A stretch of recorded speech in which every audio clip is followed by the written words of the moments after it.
What is fractality? To put it simply, it's perfected compression. So it's more like a slinky or Russian nesting dolls. Those little dolls that you take one and you open it up and there's another one a little bit smaller. It's the same shape, size, but these go on infinitely, as opposed to Russian nesting dolls where there is a finite amount.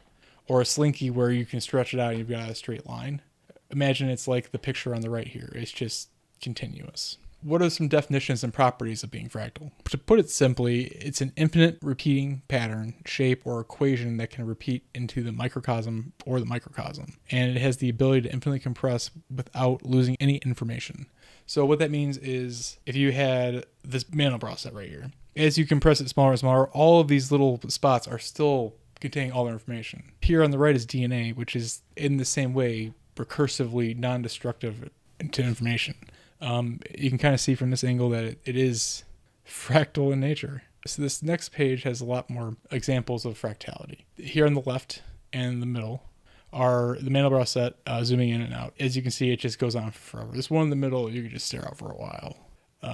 It just keeps repeating and repeating. And it's really cool. The one on the right here with the triangle, it's making a mountain out of triangles. It just each time just double the triangles. And then on the bottom left, these are actually what happens in the center of a plasma torus. As you can see that as it goes around the perimeter, there comes a point where it reaches the inside center focal point, and it will then continue to ratchet and have this flower in the center.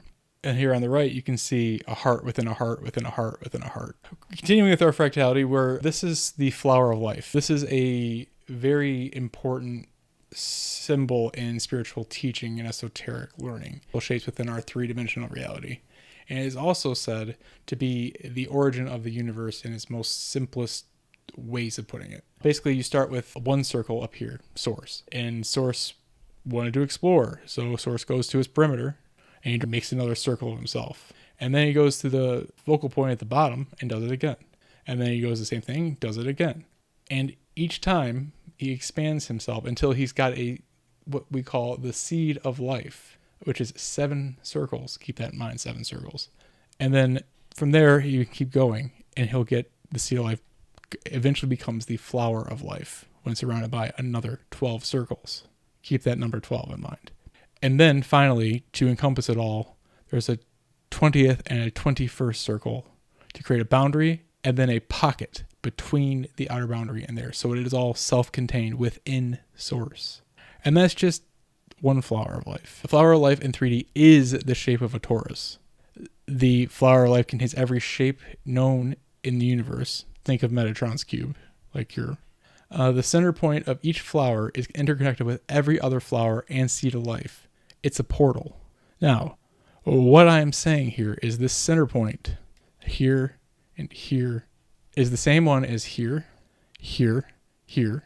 They're all the same center point. Just because it's in a different location doesn't mean anything.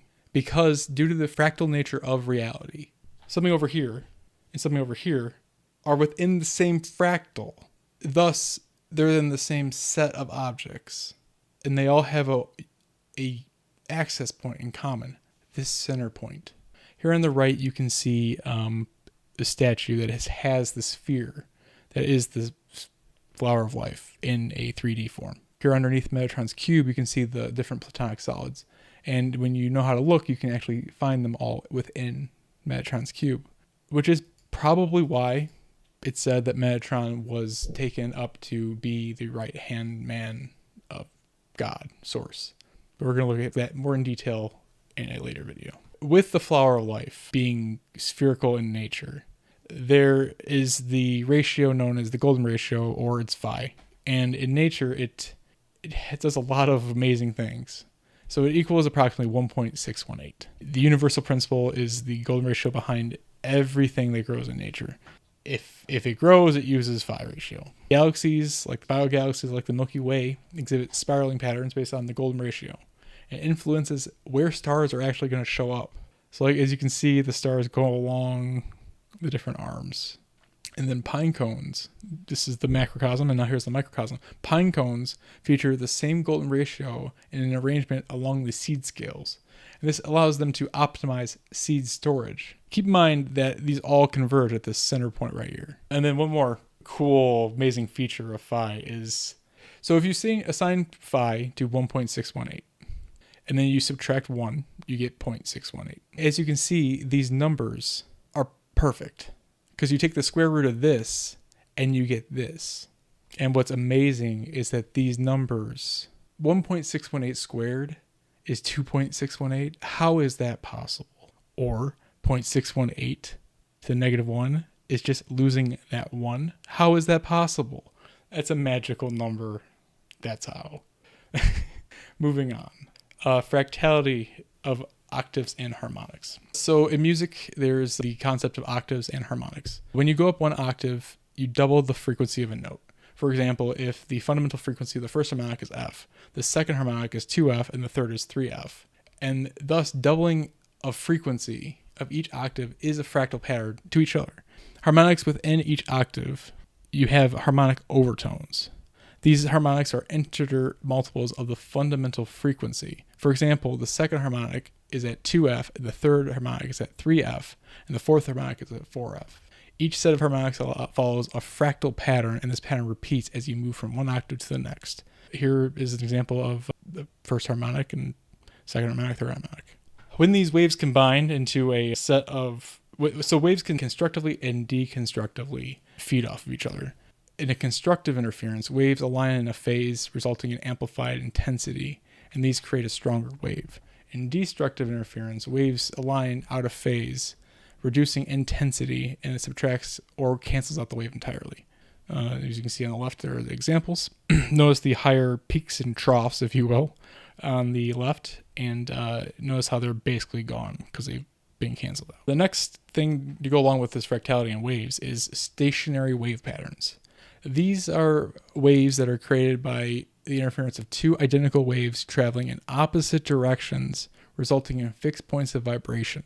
The points along the wave appear to vibrate in a fixed position, creating a wave with nodes, points of minimal displacement, and antinodes, the bigger places. And the standing waves result from the interference of incident and reflected waves, and they do not appear to propagate through space like traveling waves. So they appear to be in one spot. They are all over nature, and a fundamental fact to fractality. With standing waves, there's this concept of fractal embedding. This gives the idea that waves can ride other waves and go along for the ride. Here on the left, you can see that there's embedding happening on this shorter wave, and it's just spinning around in a clockwise fashion, while the other waves in the middle are going in a counterclockwise fashion. I'm sorry, that's backwards. These ones are going in a clockwise fashion, and this one's going in a counterclockwise fashion. That allows them to one to rotate the other way, and the other way to one to rotate the other way, creating a non-interfering pattern where the magnetic waves are kind of embedding each other. This is how a lot of reality works. Here on the left, you can see a series of toruses embedded in each other, creating this cool interference pattern in the center too. If you think about how DNA wraps around in the double helix pattern, a lot like this actually, you can start to think about how if we all are just electro waves and we have to embed by perfect nesting at phi ratio, this image on the bottom right is supposed to be, a day, a year, a week. And then each little wave is like a heart breath, or breath, your heart rate. But each wave contains, so that when you were able to take a graph of your day, you would see something like this.